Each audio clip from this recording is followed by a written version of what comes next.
Pemirsa, revisi Perda nomor 13 tahun 2008 nantinya akan berujung pada pembentukan dinas baru, yaitu Dinas Pemadam Kebakaran Wan meningkatkan pendapatan asli daerah Banjarmasin. Karena dalam pembahasan terdapat celah untuk memasukkan poin-poin yang bisa dimasukkan ke dalam pasal dalam aturan tersebut, yang menjadi masukan APBD.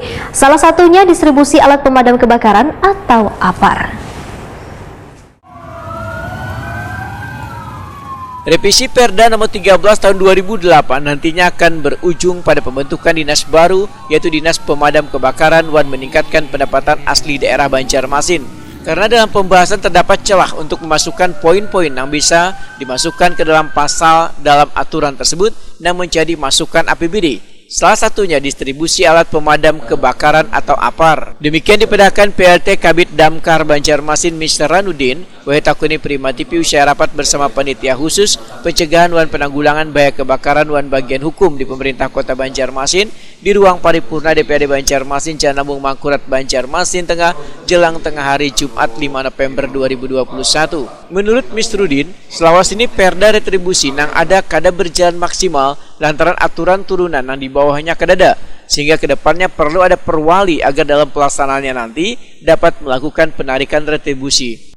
Ada poin-poin yang bisa dimasukkan menjadi APBD. Salah satunya apa tuh Pak untuk peningkatan APBD tadi, mungkin penarikannya dari? Penarikan retribusi.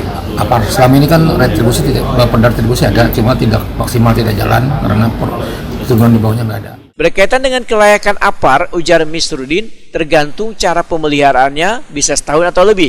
Namun bagi pengguna APAR diminta pula untuk memperhatikan isi tabungnya, lantaran dikhawatirkan kurangnya perawatan maka isinya menjadi beku. Kalau kelayakan APAR tuh per tahun atau per bulan bagaimana Pak? Kenapa? Kelayakan APAR itu Per tahun atau per bulan? APAR itu tergantung dari dia. APAR pertama itu kemungkinan setahun, lalu setelah itu mungkin kemungkinan pun belum tentu setahun. Kenapa? APAR itu tergantung dengan pemeliharaannya. Kenapa APAR itu misalnya begini, APAR itu bisa dilihat misalkan nitrogennya kurang, berarti dia harus direpel ulang. Yang kedua, APAR itu kalau diangkat itu misalnya duduk bunyinya berarti repel ulang karena beku. Mr. Rudin berharap revisi Perda ini nantinya bisa berjalan dengan baik demi menjaga keamanan dan kenyamanan walau melaksanakan tugas ketika ada musibah kebakaran.